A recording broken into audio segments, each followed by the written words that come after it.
warahmatullahi wabarakatuh.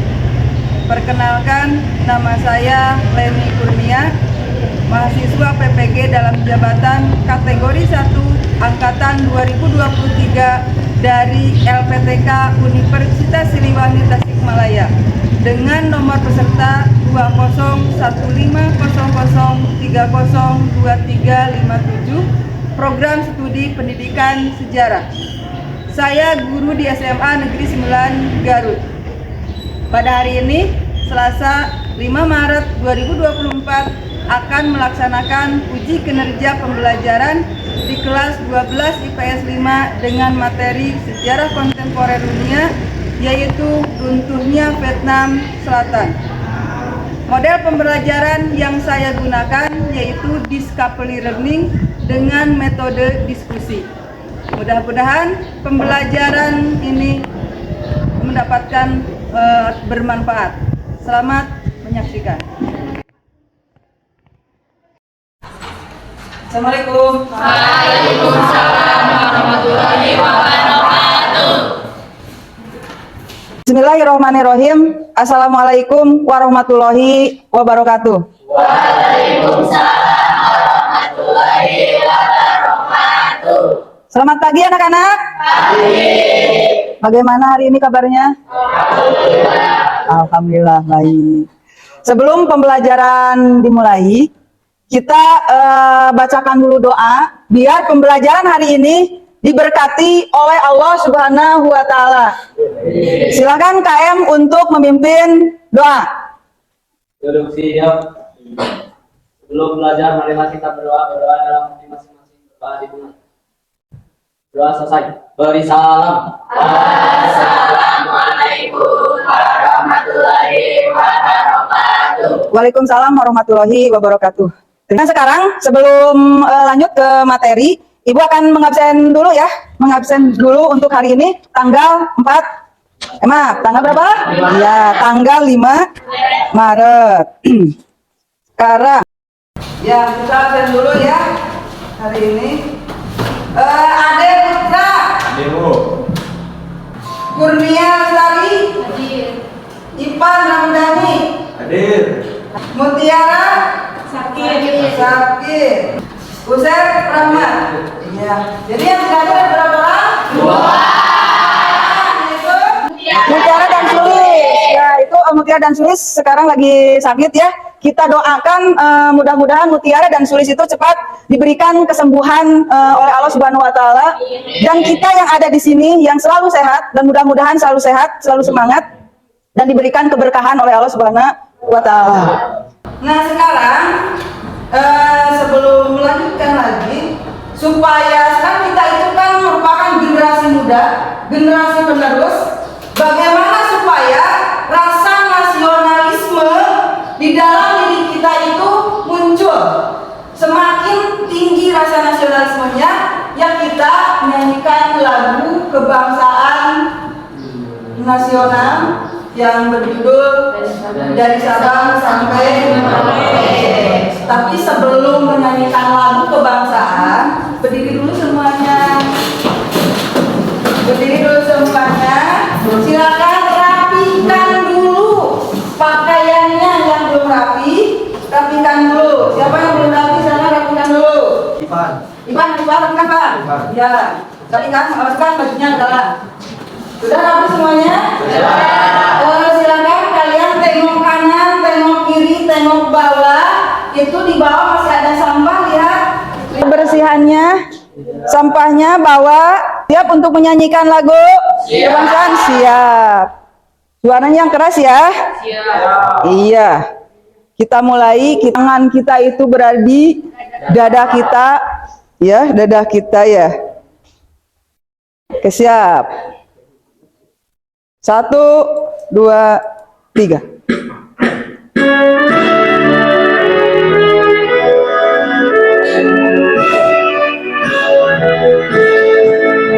Dari Sabang sampai Merauke, berjajar pulau-pulau, sambung menyambung menjadi satu itulah Indonesia. Indonesia tanah airku, aku berjanji padamu menjunjung tanah airku Indonesia.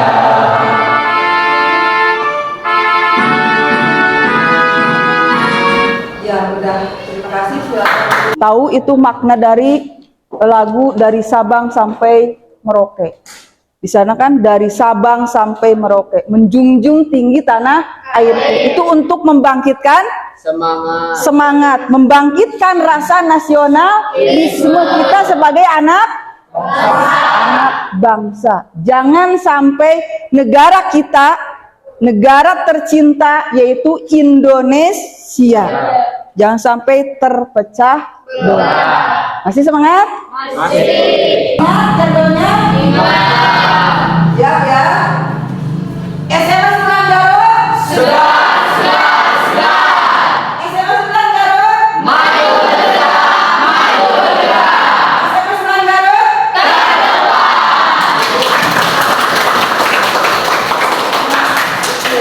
Jadi terdepan. Kita juga harus terdepan. Seperti bangsa-bangsa negara atau negara-negara di Eropa itu menginginkan yang terbaik. Terbaik untuk apa? Untuk menguasai negara, menguasai wilayah. Sama, kamu ingin terdepan? Terdepan. Betul, ingin terdepan. Ingin menjadi nomor 1. Tidak mau menjadi nomor 2. Ingin menjadi nomor 1. Betul ya? Ini nomor 1 kan itu ya. Itu makanya kita harus cinta tanah air. Jangan sampai ya seperti yang akan kita bahas bahkan itu yang namanya Indonesia, bangsa Indonesia itu merupakan bangsa yang berbeda-beda, tetapi kita memiliki satu tujuan. Makanya ada semboyan Indonesia itu adalah meskipun berbeda-beda tetapi satu tujuan, yaitu memajukan yang namanya bangsa Indonesia, bukan tanah air Indonesia. Jangan seperti negara-negara yang lainnya. Ya, negara-negara lainnya terpecah. Karena apa? Karena adanya perbedaan. Karena adanya perbedaan sehingga terpecah. Kalau Indonesia itu alhamdulillah, meskipun berbeda-beda tetapi Indonesia tetap bersatu. Berbeda budaya, berbeda bahasa. Ya, tapi tetap bersatu. Berada di dalam satu ideologi yaitu Pancasila. Seperti kalau di negara yang lain terjadi perpecahan itu karena ada apa? Perbedaan ideologi. Nah, kalian juga silahkan terapkan dalam kehidupan sehari-hari. Jangan sampai rasa nasionalisme kalian itu terpecah gara-gara adanya perbedaan. Rasa nasionalisme kalian itu mundur gara-gara adanya perbedaan. Siap ya? Nah sekarang sebelum nanti Ibu akan menyampaikan ada apa? LKPD di setiap kelompok itu harus mengisi LKPD. Mengisi LKPD yang nanti akan Ibu sampaikan. Tetapi sebelum LKPD diberikan, itu kan yang kelompok sudah dibentuk kelompoknya minggu yang lalu. Sekarang sudah duduk masing-masing kelompok? Sudah duduk dengan masing-masing kelompok. Nah sekarang Ibu akan menyampaikan yang namanya LKPD-nya. LKPD-nya itu ini ya, tolong diestafetkan di sana ya. LKPD-nya tolong diisi. Bu izin tanya kalau isinya. Isinya setiap LKPD di sini ada semuanya diisi. Cuma nanti untuk kedepannya kalian itu hanya satu kelompok satu materi. Tapi yang di LKPD-nya semuanya harus diisi supaya apa? Supaya kelompok lainnya juga mengetahui tentang materi yang akan disampaikan pada hari ini. Mana LKPD? Itu barusan udah LKPD. Iya. Ini ke sana kan. Jadi satu paket ya. Itu ke sana. Itu tolong diestafetkan.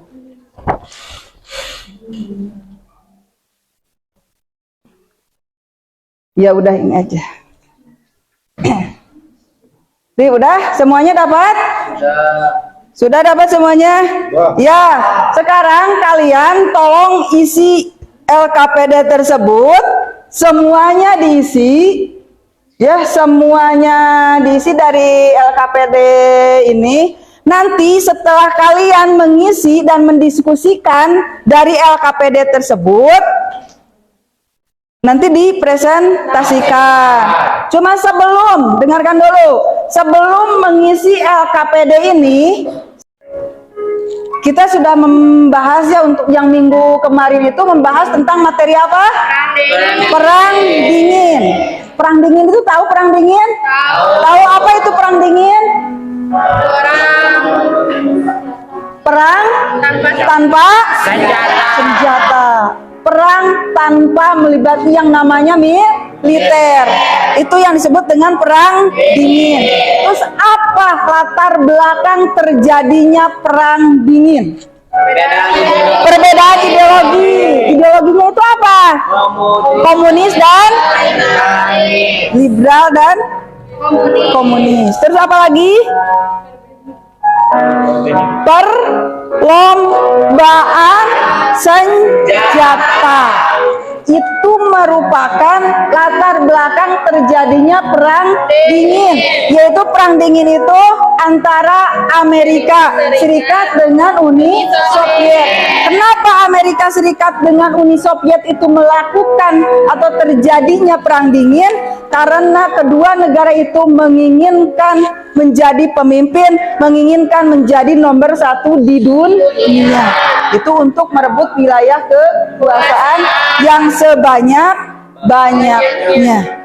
Baik, sekarang Ibu akan menyebutkan atau menyampaikan tujuan pelajaran yang akan diberikan materi pada saat ini. Tujuan pembelajaran untuk hari ini itu adalah melalui metode diskusi yang dikolaborasikan dengan model pembelajaran discovery learning, secara aktif peserta didik dapat yang pertama itu kalian harus bisa mengidentifikasi latar belakang terjadinya perang saudara di Vietnam dengan benar. Perang saudara di Vietnam itu perang apa? Yaitu Vietnam Selatan dengan Vietnam Selatan dengan Vietnam Utara. Yang kedua, peserta didik dapat mengevaluasi sejarah kontemporer tentang runtuhnya Vietnam Selatan dengan tepat. Yang ketiga, peserta didik dapat merekonstruksi sejarah kontemporer dunia, antara lain runtuhnya Vietnam Selatan dengan percaya diri. Kalian tuh harus bisa merekonstruksinya. Yaitu dengan apa? Dengan nantinya menyampaikan di depan dengan cara presentasi. Nah, ini itu merupakan tujuan pembelajaran untuk hari ini. Yang materinya itu tentang sejarah kontemporer dunia, yaitu runtuhnya Vietnam Selatan. Gitu ya. Nah, sekarang silakan kalian itu untuk mengerjakan LKPD-nya yang sudah dibagikan. Amati dulu gambar-gambar tersebut. Sudah diamati gambar-gambar ini? Silakan amati dulu. Nanti setelah diamati, kalian menyimpulkan dari gambar tersebut dan mendeskripsikan apa maksud dari gambar itu. Ada 3 gambar ya. Siapa yang mau menyimpulkan dari gambar-gambar tersebut? Ada yang menyimpulkan? Cung, siapa? Ya, Saskia.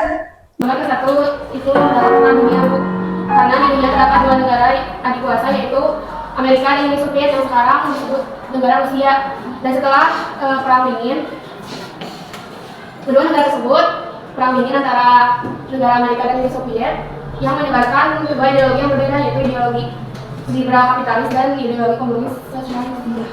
Itu merupakan peta dunia. Kenapa mengatakan peta dunia tadi Saskia?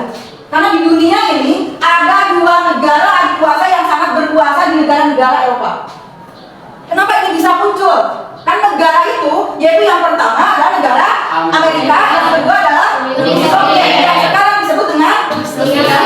Kedua negara itu sangat berkuasa mulai dari perang dunia, perang dingin, bahkan sampai sekarang juga negara-negara itu ingin menguasai negara-negara yang masih atau sedang berkembang.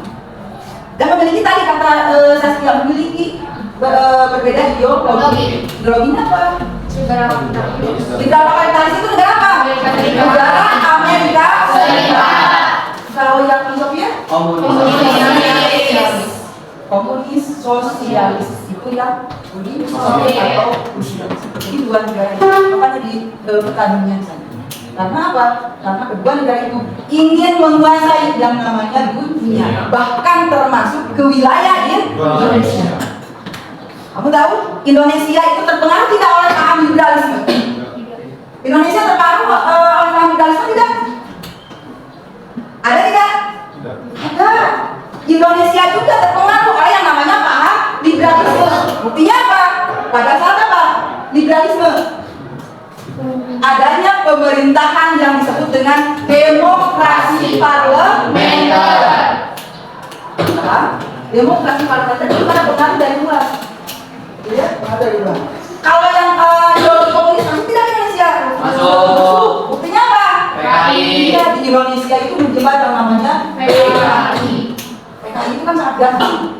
PKI pertama masuk itu dibawa oleh orang Belanda pada partai buruh oleh Snepel, Semaun. Ya, itu terus juga yang PKI itu makanya terjadi pemberontakan PKI. Ada pemberontakan PKI di Madiun, ada pemberontakan yang disebut dengan G30 PKI. Bukti bahwa yang namanya komunis itu masuk ke wilayah Indonesia.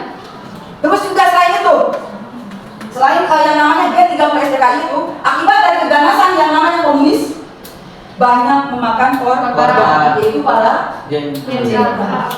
Dan G30 PKI pada saat itu dipimpin oleh siapa? Yang PKI itu DNA. Itu ya, Indonesia juga terpemakai yang harus hati-hati. Hati-hati dengan adanya perbedaan ideologi. Kalau di Indonesia itu alhamdulillah kan, ideologi bangsa Indonesia itu adalah tetap, dari dulu sampai sekarang itu adalah Pancasila, meskipun liberalisme masuk, komunis masuk. Itu ya, penjelasan dari ini. Yang kedua itu tentang apa? Yang kedua ada yang mau menjelaskan gambar yang kedua? Silakan. Gambar kedua itu apa? Oh silakan Dara. Peta Asia Tenggara, Bu. Peta Asia Tenggara. Ada apa dari peta Asia Tenggara itu? Kenapa kamu mengatakan seperti itu? Negara-negara di Asia Tenggara seperti Indonesia, Kamboja, Vietnam, Filipina, Laos, Thailand, Burma merupakan negara-negara yang ingin dikuasai oleh Amerika Serikat dan Uni Soviet dengan menyebarkan pengaruh ideologinya yaitu komunis dan liberalis. Nah, itu selain menguasai dunia, yang namanya Amerika Serikat dan Uni Soviet juga ingin menguasai atau sudah menguasai yang namanya negara-negara di Asia Tenggara. Seperti tadi disebutkan, Indonesia juga masuk, Laos juga, Kamboja juga sama, bahkan ke Vietnam juga sama dikuasai, bahkan dimasuki oleh yang namanya ideologi komunis dan ideologi liberalis. Mereka saling bersaing untuk menguasai wilayah kekuasaan. Itu jelas sih lainnya. Yang ketiga itu gambar apa yang ketiga? Yang ketiga gambar apa? Ada yang tahu kan? Ya, Maulana sekarang. Perundingan Jenewa atau Perjanjian Jenewa. Menurut Maulana itu gambar perundingan Jenewa atau Perjanjian Jenewa. Ada apa dari perundingan Jenewa? Perundingan mengenai Vietnam yang dikenal sebagai Perundingan Jenewa adalah serangkaian perundingan internasional yang berlangsung di Jenewa, Swiss dari April hingga Juli 1954. Ya. Tujuannya adalah untuk mencari solusi politik terhadap konflik di Vietnam dan untuk mengakhiri perang Indochina pertama antara Prancis dan pemberontak Viet Minh yang didukung oleh Uni Soviet dan Tiongkok. Ya. Itu yang perundingan Jenewa. Jadi inti dari adanya perundingan Jenewa itu yaitu berawal dari apa? Dari mulai terpecahnya Vietnam Selatan. Terpecahnya Vietnam Selatan, kan Vietnam itu jadi terpecah. baca. Ada Vietnam Selatan, ada Vietnam Utara. Dari apa? Dari adanya perundingan Geneva. Dari mana? Nah, sekarang terus dia bilang kan, yang gambar-gambar ada mulai dari negara-negara dikuasai yang mau menguasai dunia, terus juga yang namanya ideologi liberalisme dan komunis juga ingin menguasai negara-negara Asia, bahkan sudah menguasai negara-negara Asia, bahkan masuk juga ke wilayah Indonesia, tanah air tercinta kita. Tapi kita harus memiliki yang namanya prinsip, yang namanya ideologi yang tetap satu, Pancasila, tetap Pancasila. Dia kalau di kita. Sekarang yang berikutnya itu silakan kalian silakan sekarang itu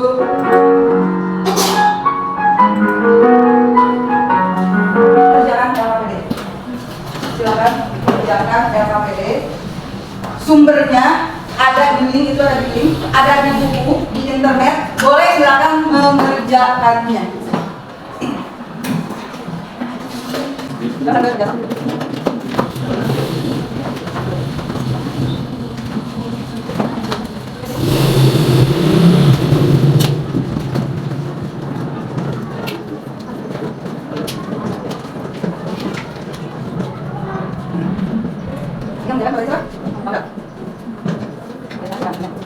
Semuanya di ada. Nanti depannya kalau bisa kelompok mari ke depan.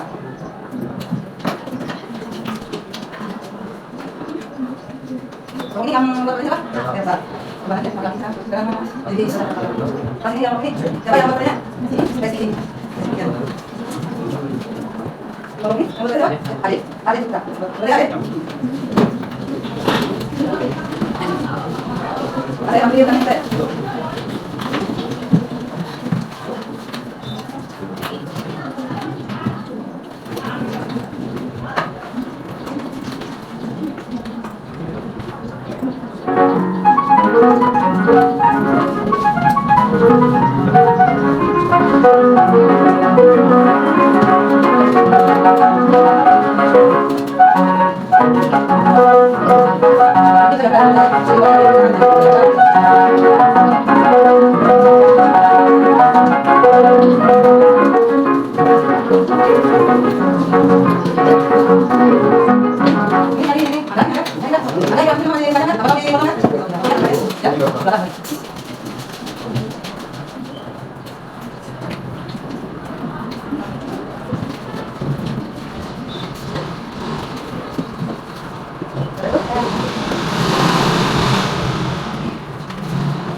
Sudah beres? Sudah. Kalau sudah beres semuanya, kita sekarang presentasi ke depan satu kelompok. Ya, untuk mempresentasikan hasil dari yang sudah didiskusikan oleh kalian semuanya. Nanti presentasikan ke depan. Nah, sekarang presentasinya mau langsung diacak atau diundi? Diacak. Boleh? Diacak. Silakan. Kalau diacak begini ya. Nanti sekarang setiap kelompok ke depan semuanya. Setiap kelompok mengundang satu orang ke depan. Satu orang ke depan untuk apa? Untuk mengundi siapa yang duluan ke depan. Oke, ke depan semuanya. Ke depan satu kelompok satu orang. Sudah ya? Nah, sekarang kita seperti yang kita PSBB ke masa kecil kita, untuk ya tahu kok Pak? Yang menang atau yang kalah kesepakatan yang menang atau yang kalah yang duluan ke depan? Oke, yang sekarang boleh jalan yang tadi ini untuk Om Bima. Kalau yang kalah berarti duluan ke depan. Ya. Oke, Om Bima Alayum Gambrek. Nah, berarti kiri. Yang kedua. Gambreng. Ya, ya. Terus komplek gambreng. Gambreng. Ya, ya. Terus yang kedua. Ya, silakan. Yang untuk. Jadi yang Bismillahirrahmanirrahim. Assalamualaikum warahmatullahi wabarakatuh. Waalaikumsalam warahmatullahi wabarakatuh. Ini kami dari kelompok 2 akan mengistilahkan tentang latar belakang runtuhnya Vietnam Selatan. Saya sebagai moderator dan Diki saya adalah Ade sebagai penyaji 3, Saskia sebagai penyaji 1 dan Sylvia sebagai penyaji 2. Kepada penyaji 1 saya persilakan. Udah. Ya. Keruntuhan Vietnam Selatan tidak bisa dipisahkan dari Perang Indo-Cina kedua yang terjadi pada tahun 1927 Ya udah, ini. sampai Udah, 1975. Peristiwa ini menjadi bagian dari Perang Dingin yang melibatkan dua ideologi besar yakni komunis dan kreator. Meskipun perang ini sebenarnya terjadi antara Republik Vietnam atau Vietnam Selatan dengan Republik Demokratik Vietnam atau Vietnam Utara. Tapi ada juga keterlibatan negara lain. Bahkan perang Cina kedua juga mengakibatkan banyak sekali kerugian, mulai dari kerugian secara material hingga ketidakstabilan kondisi sosial masyarakat. Setelah terjadi perang Indo-Cina kedua, Ho Chi Minh memulai penyerangan ke Vietnam Selatan dan mendapatkan bantuan dari kubu Uni Soviet. Akibat serangan tersebut, akhirnya Amerika Serikat turun tangan untuk membantu Vietnam Selatan berperang melawan Vietnam Utara. Perang yang terjadi antara Vietnam Selatan dengan Vietnam Utara mengakibatkan banyaknya korban jiwa kedua belah pihak, kemudian sepakat untuk berunding dan mengadakan gencatan senjata di tahun 1970. Dalam perundingan tersebut melibatkan negara Amerika Serikat yang masih punya kepentingan. Namun sayangnya perundingan yang sudah mencapai mufakat tersebut dilanggar oleh Vietnam Utara dengan melakukan penyerangan terhadap Vietnam Selatan. Akhirnya perang kembali terjadi dan mengakibatkan jatuhnya jutaan korban jiwa. Setelah Vietnam Utara kembali menyerang, maka peperangan tidak dapat dihindari lagi. Pada akhirnya dalam peperangan yang berlangsung selama hampir 20 tahun ini mengakibatkan Vietnam Selatan kalah.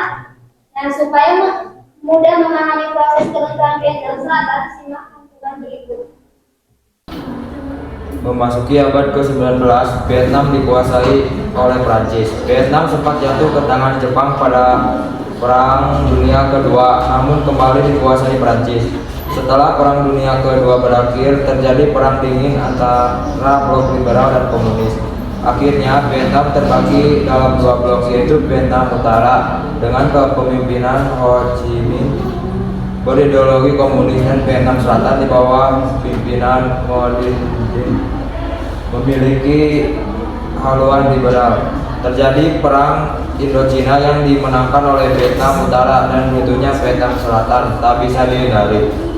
Sebenarnya terjadi segala pertempuran yang membuat Vietnam menjadi terbagi dalam dua kubu merupakan bagian dari kepentingan blok barat dan blok timur. Namun untungnya peperangan tersebut berakhir dan Vietnam kembali bersatu menjadi negara yang utuh. Jadi kesimpulannya latar belakang runtuhnya Vietnam Selatan dilatar belakangi karena adanya perbedaan ideologi antara komunis dan liberalis. Baik, sekian dari presentasi kelompok kami. Wassalamualaikum warahmatullahi wabarakatuh. Waalaikumsalam warahmatullahi wabarakatuh. Assalamualaikum warahmatullahi wabarakatuh. Waalaikumsalam warahmatullahi wabarakatuh. Kami dari kelompok 1 akan menjelaskan tentang sejarah berdirinya Vietnam Selatan. Saya Naura Kamila sebagai moderator dan Maulana sebagai penyanyi 1, Najwa sebagai penyanyi 2. Untuk penyanyi 1 dipersilahkan. Awal berdirinya Vietnam Selatan dilatar belakangi oleh keinginan Prancis untuk mendirikan negara-negara mereka di Indochina pada Perang Dunia Kedua. Vietnam yang tadinya berdiri sebagai satu negara merdeka dan itu terpecah menjadi dua kubu. Perpecahan negara ini menjadi Vietnam Selatan dan Vietnam Utara. Membuat Ho Chi Minh parah dan terjadilah peperangan pada tahun 1946 sampai 1954. Perang dunia satu dimulai dengan pembebasan Vietnam Selatan yang didukung Prancis dan Vietnam Utara mendapat dukungan dari Tiongkok. Dalam perang Indochina satu, perang bersama Vietnam Selatan berusaha melawan Viet Minh, Ho Chi Minh dan Phong Nguyen Gia. Perang ini terus terjadi selama bertahun-tahun dengan relatan banyak tentara dari Vietnam dan negara pendukungnya mencuri medan pertempuran. Pada tanggal 31 Januari tahun 1950, Vietnam yang masih itu di bawah kepemimpinan Ho Chi Minh mendapat pengakuan dari negara Rusia dan Tiongkok. Saat itu Vietnam Selatan pada masa kepemimpinan Mao Dai juga diakui Amerika Serikat dan Inggris pada tahun 7 Februari 1950.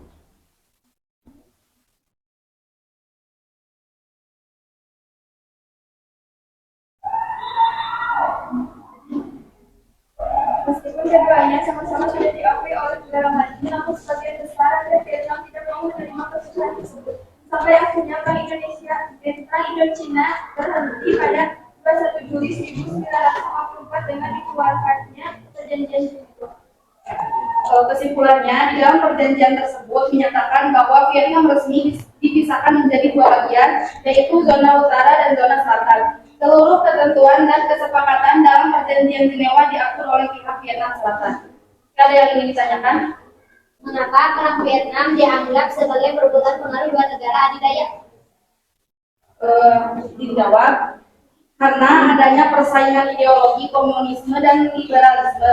Perang Vietnam menarik perhatian dua negara adikuasa, Amerika Serikat dan Uni Soviet. Usai Perang Dunia II, Amerika Serikat dan Uni Soviet lahir menjadi kekuatan besar, berbeda ideologi yang saling memperebutkan pengaruh dari negara lain. Sekian yang dapat kami sampaikan. Wassalamualaikum warahmatullahi wabarakatuh. Assalamualaikum warahmatullahi wabarakatuh. Waalaikumsalam warahmatullahi wabarakatuh. Kami dari kelompok 4 ingin menyimpulkan tentunya Vietnam Selatan kepada Komunis 1 dan yang lainnya dipersilakan. Awal berdirinya Vietnam Selatan karena keinginan Prancis untuk mendirikan negara-negara merdeka di Indochina. Pada Perang Dunia II yang tadinya berdiri sebagai satu negara merdeka terpecah menjadi dua kubu, Vietnam Selatan dan Utara karena perbedaan ideologi. Dampak runtuhnya Vietnam Selatan terhadap kondisi politik, ekonomi, dan sosial di Vietnam. 1. Jatuhnya jutaan korban jiwa. 2. Banyak warga yang mengalami cacat fisik. 3. Berkembangnya paham komunis. 4. Sebagai pemicu perang Indochina ketiga. Keruntuhan Vietnam Selatan tidak bisa dipisahkan dari Perang Indochina kedua yang terjadi pada tahun 1957 sampai 1975. Peristiwa ini menjadi bagian dari perang dingin yang melibatkan dua ideologi besar, yakni komunis dan Soeharto. Jadi sejarah tentunya Vietnam Selatan merupakan peristiwa yang memiliki pengaruh besar pada perkembangan negara di Asia Tenggara. Inti dari perang ini tidak bisa dipisahkan dari kepentingan kubu liberal dan komunis yang dikuasai oleh negara maju. Dan runtuhnya Vietnam Selatan membuat pasukan Vietnam Utara mendeklarasikan berdirinya negara Vietnam baru dari ideologi komunis. Dampaknya Vietnam Selatan terhadap kondisi politik dan perkembangan ideologi di kawasan Asia Tenggara adalah menguatnya paham komunis di Kamboja dan Laos. Sekian dari kami. Wassalamualaikum warahmatullahi wabarakatuh. Dari 4 kelompok ini sudah menjelaskan dan sudah mempresentasikan hasil diskusinya yang tadi. Mulai dari sejarah Vietnam Selatan, kenapa Vietnam Selatan itu menjadi pecah, terus runtuhnya, latar belakang runtuhnya Vietnam Selatan, dampaknya dari runtuhnya Vietnam Selatan itu. Banyak sekali yang terjadi berawal dari adanya perbedaan ideologi, yaitu untuk memperebutkan wilayah kekuasaan. Itu kan, itu dampaknya itu sangat banyak sekali. Itu ya, mulai dari sejarahnya, latar belakangnya sampai ke dampaknya. Sudah dipahami itu semuanya? Ya. Sudah. Alhamdulillah kalau sudah. Kalau sudah dipahami semuanya dari awal sampai akhir, sekarang LKPD-nya dikumpulkan. Ibu akan evaluasi, mengasihkan soal-soal evaluasi. Siapkan nanti, Ibu akan mengirimkan linknya ya melalui grup WA. Kalian isi dulu. Oke, siap. Silakan yang lainnya. Ya, mau udah masuk. Silakan siapa lagi? Silakan yang lainnya gabung. Oke. Kita main. Nanti kalau semuanya sudah masuk ke sini baru dimulai ya. Dimulai pengerjaan soalnya. Nanti akan ketahuan siapa yang mendapatkan rating yang tertinggi, nilainya yang tertinggi. Oke. Iya, silakan. Oke. Nah, siap. 12, siap. Ya. Oke. Oke. Oke.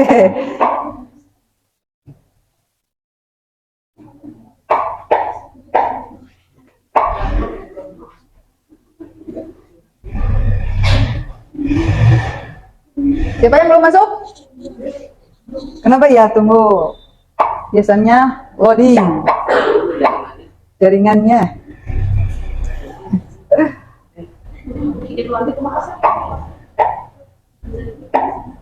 Oke, bisa?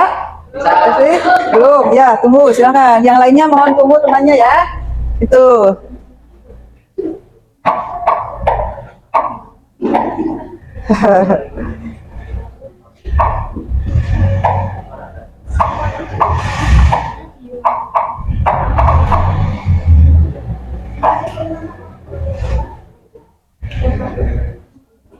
Sudah siap? Ya. Sudah mulai siap yang lainnya? Masuk? Sudah bisa masuk? Sudah?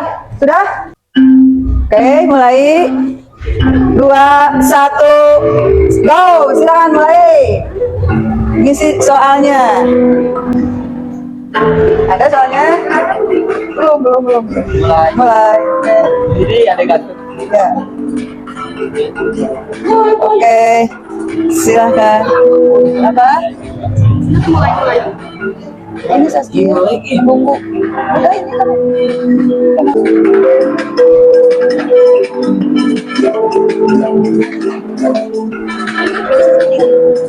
Tinggal waktunya menunggu aja.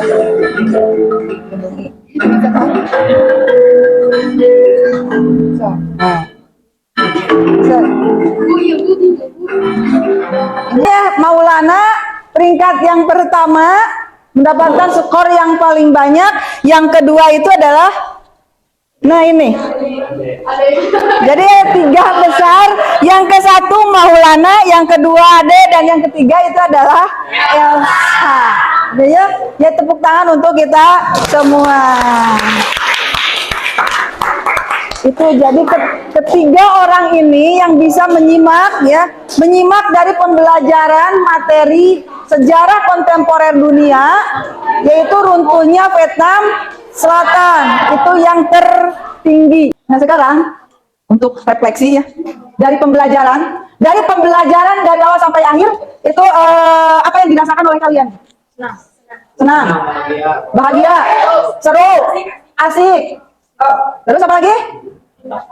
Mendapatkan pengetahuan. Jadi yang didapatkan dari pelajaran sekarang itu mendapatkan pengetahuan seperti apa? Pengetahuannya sejarah. Kita jadi tahu tentang ideologi. Kita tidak jadi tahu tentang negara-negara di kuasa yang mau menguasai negara. Itu negara siapa? Negara mana wae? Yaitu Amerika dengan Uni Soviet. Negara besar yang ingin menguasai negara-negara yang ada di dunia dan Asia Tenggara.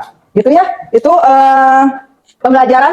Dan sebelum diakhiri pembelajaran ini, Ibu akan mengingatkan untuk pembelajaran minggu depan, tolong pelajari tentang terhapusnya apartheid di Afrika Selatan. Masih dari materi sejarah kontemporer ke dunia, yaitu yang subtema yang kedua itu adalah penghapusnya apartheid di Afrika Selatan. Itu untuk minggu depan, tolong dipelajari. Nanti minggu depan kita bahas bersama-sama.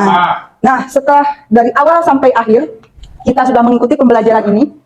Nah, untuk mengakhiri pembelajaran ini, kita tutup dengan bacaan Alhamdulillahirabbil alamin. Mungkin pembelajaran untuk hari ini dicukupkan sekian. Assalamualaikum warahmatullahi wabarakatuh. Waalaikumsalam warahmatullahi wabarakatuh.